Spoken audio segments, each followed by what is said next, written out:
Good morning students. Today's topic is expression with variables. ऐसे expression जिसमें variable हो। मैं यहाँ कुछ एग्जांपल लिख रही हूँ। एग्जांपल मैंने आपको लिखा, मान लीजिए 7 इंटू 20-3। ओके, एक मैंने लिखा 7p-3।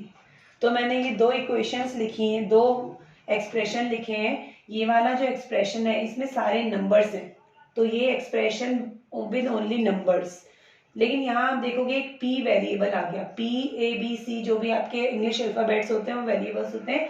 तो this is an example of expression with variables. Variables का मतलब जो भी English alphabet A, B, C, X, Y, Z जो भी हम लेते हैं वो हमारे एक्सप्रेशंस कहलाते हैं विद वेरिएबल्स। तो हम इसके बाद इसी के ऊपर बेस एक्सरसाइज करेंगे। Exercise 11.3 question number 1। आपको बहुत सारे एक्सप्रेशन बनाने हैं, कोई वेरिएबल नहीं यूज करने, जिसमें आपको नंबर 5, 7 एंड 8 यूज करने हैं। ठीक है, the number should not be use more than once, use only addition, subtraction and multiplication. तो 5, 7 और 8 को यूज करके हम कुछ भी बना सकते हैं। 5 इंटू 7 माइनस 8 ऐसे बना लें। ठीक है, 7 प्लस 8 मल्टीप्लाई बाई 5 कर दें, कुछ भी कर सकते हैं आप कोई सी भी एक्सप्रेशन बना लेना। 7, 8 और 5 को यूज करके प्लस, माइनस और मल्टीप्लाई यूज करना है। क्वेश्चन नंबर 2 में देखिए, हमसे पूछा है कि इसमें से which of the following are expression with numbers only, जिसमें केवल नंबर्स हैं।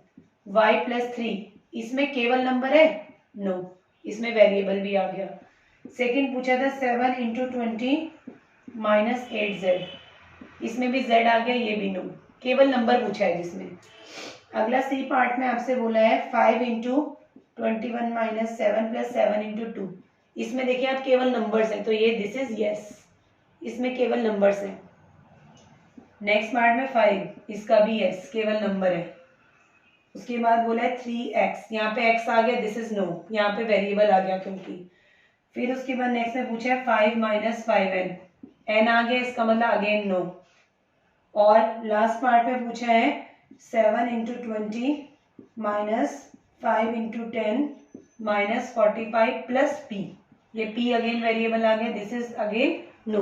आपसे वो एक्सप्रेशन पूछे थे कि जिसमें केवल नंबर्स हो, तो जिन जिन में नंबर्स है वो यस है आगे, बाकी सब में आपके पास नो है।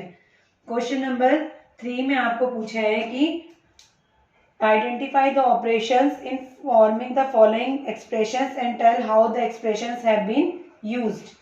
इनमें से जैसे आपके पास बोला, इसमें हमें z प्लस 1, तो यहाँ पे कौन सा ऑपरेशन यूज हुआ है? Addition.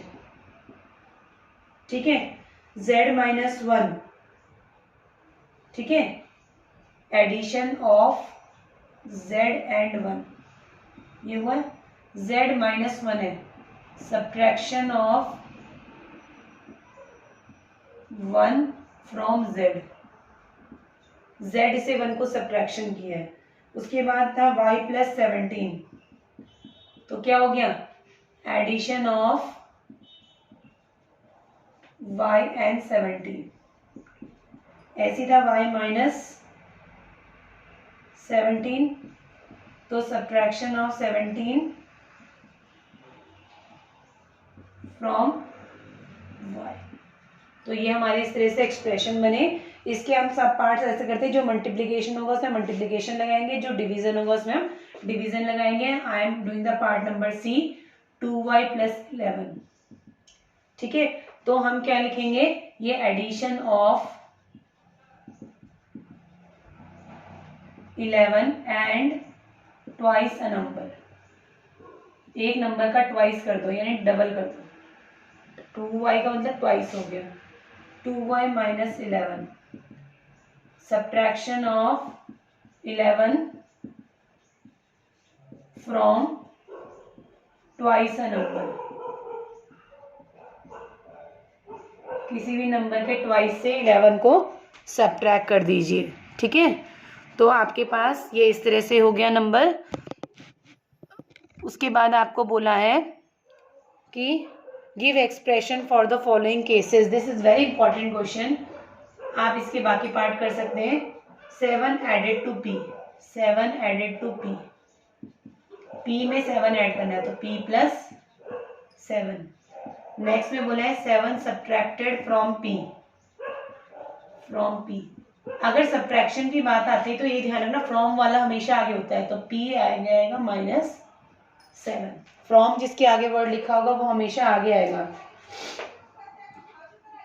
7 p multiplied by 7, p multiplied by 7, तो ये हो गया 7p। Okay, p divided by 7, तो अगले का आंसर हो गया p अपॉन 7। डिवाइड का मतलब अपॉन हो गया। उसके बाद 7 subtracted from -m, from -m, तो फ्रॉम वाला पहले आएगा -m और उसमें से भी सब्ट्रैक्ट करना है -7। I am writing the only the answer here. अगला पार्ट आपके पास है -p मल्टीप्लाइड बाई 5, -p को 5 से मल्टीप्लाई करेंगे तो -5p हो जाएगा। नंबर हमेशा पहले लिखना चाहिए, वेरिएबल हमेशा बाद में। उसके बाद -p divided by 5, -p upon 5 हो गया। ओके, और लास्ट पार्ट है आपके पास p मल्टीप्लाई बाई -5, तो -5p हो जाएगा। तो दिस इज द आंसर। ये हमने लैंग्वेज में लिखा है, इसको हमने जो है वेरिएबल्स का यूज करके हमने इन्हें अलजेब्रिक एक्सप्रेशंस में कन्वर्ट किया है। तो this is your exercise 11.3 up to question number 4। revise these and do this, how we can write algebraic expressions using variables.